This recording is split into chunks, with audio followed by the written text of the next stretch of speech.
Jadi ini rahasia laptop paling ringan itu, guys.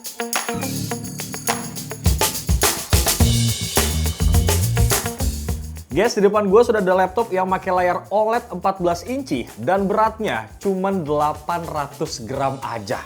Set, ini laptop dia diet apa bagaimana guys? Tapi yang jelas, untuk fiturnya aja nih yang berat. Tapi bobotnya tuh nggak sama sekali bro. Kenalin brother, ini adalah Tecno Megabook S14. Jujur ya, pertama kali gue pegang laptop ini, reaksi gue tuh bukan cuma sekedar kagum doang. Tapi malah justru curiga guys. Curiganya, nih laptop tuh beneran atau cuma sekedar gimmick belaka. Karena secara logika ya, laptop 14 inci dengan layar OLED, itu harusnya kerasa berat di fisik nggak sih bro? Nah, permasalahannya sekarang, ringan doang cukup nggak nih buat dipakai untuk jadi laptop harian gitu guys? Atau ini laptop cuman buat sekedar estetika konten aja gitu? That's why di video kali ini gue bakal bener-bener pakai laptop ini untuk kerja sehari-hari gue guys, bukan cuman sekedar gue elus-elus doang nih laptop. Oke, biar nggak cuma jadi konten klaim sepihak doang nih ya, kita langsung aja timbang laptop ini pakai timbangan mini guys. Dan yap, seperti yang kalian lihat, ternyata bener ya. Hasilnya untuk bobot tuh sekitar 800 gram aja.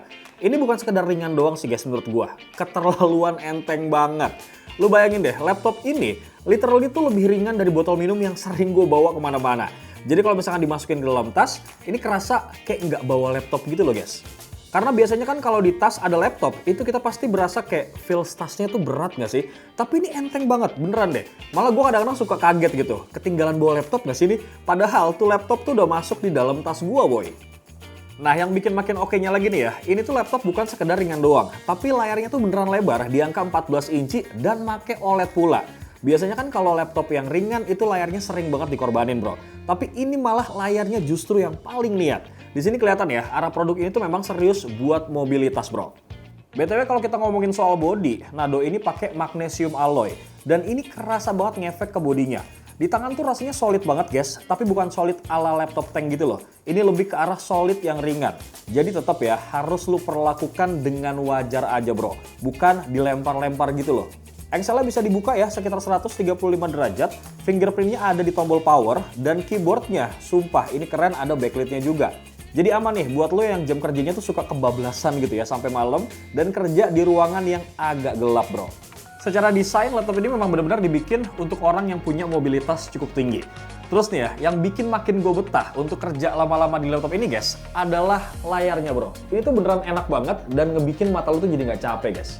Seperti yang gue mention di awal ya, layarnya tuh pakai panel OLED, udah 2.8K dengan refresh rate di angka 120 Hz.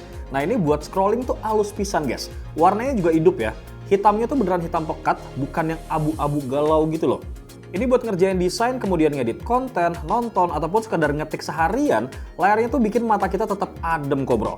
Jujur aja nih ya, setelah gue pakai laptop ini beberapa hari, balik ke layar laptop biasa, itu rasa-rasanya kayak downgrade gitu bro. So kesimpulannya buat laptop seringan ini, kualitas yang dikasih tuh untuk layarnya beneran oke banget loh guys. BTW unit yang kita review sekarang guys, ini pakai Intel Core Ultra 5 125H. Ada juga nih versi yang pakai Intel Core Ultra 7. Tapi ini jujur-jujuran ya, buat 90% pengguna, Ultra 5 di laptop ini tuh udah lebih dari cukup banget kok bro. Ini terbukti dari hasil uji benchmark yang gue lakuin pakai beberapa software.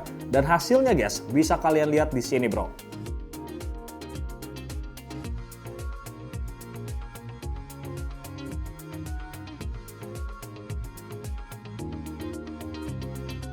Menurut gue pribadi sih ini prosesor yang bener-bener waras ya guys. Bukan cuma keren doang di angka gitu.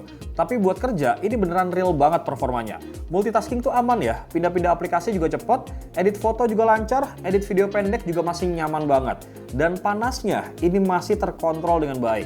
Tingkat kebisingan kipasnya juga ini nggak lebay gitu loh bro. Lanjut, sekarang kita bakal masuk ke bagian yang paling beda dan paling banget gue pakai di laptop ini. Yaitu part AI-nya nih bro.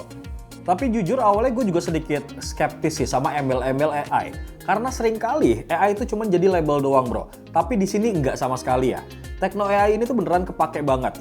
Jujur yang paling kepake adalah AI Gallery. Ini gue suka banget guys. Lu tuh tinggal ngomong aja, cari foto portrait. Dan foto-fotonya itu langsung bakal muncul semua. Mungkin buat lo semua yang kerja konten, ini kelihatan sepele ya. Tapi dampak ke workflow-nya itu besar banget ternyata guys. Terus ada juga nih AI Meeting Assistant yang bisa transkrip dan juga rangkum meeting secara offline. Ini guna banget sih menurut gua. Buat lo yang sering meeting dan juga sering lupa topik meeting, ini bisa jadi pembantu banget. Ada juga knowledge database berbasis data lokal, dan ada juga AI PowerPoint yang bisa bikin satu presentasi guys dari satu kalimat aja. Tapi sayangnya ya, waktu gue pakai AI voice comment, ini agak sedikit menantang sih sebenarnya. Karena emang butuh akurasi banget bro. Cuman wajar aja menurut gue, semuanya tuh tergantung aksen kita sama noise lingkungan sekitar bro. Intinya sih semua AI voice comment pasti butuh presisi lah ya. Gak cuma di MegaBook S14 ini aja bro. Cuman yang gue suka nih, AI-nya tuh ada tombol langsung di desktopnya, bukan disembunyiin di menu yang ribet gitu loh. Kesannya memang laptop ini bener-bener niat gitu buat ngebantu kita kerja, bukan cuman flexing fitur doang bro. Dari bagian AI, sekarang kita bakal lanjut untuk ngebahas baterainya. Nah, laptop ini punya baterai 50 Wh dengan klaim bisa dipakai sampai 10 jam. Dan ini ternyata terbukti loh guys, terutama di pemakaian gua nih ya. Karena pada saat gue pakai kerja harian untuk browsing, kemudian ngetik, meeting, dan juga edit ringan, sampai ngobrak-abrik source pakai AI, itu masih aman banget dipakai seharian bro.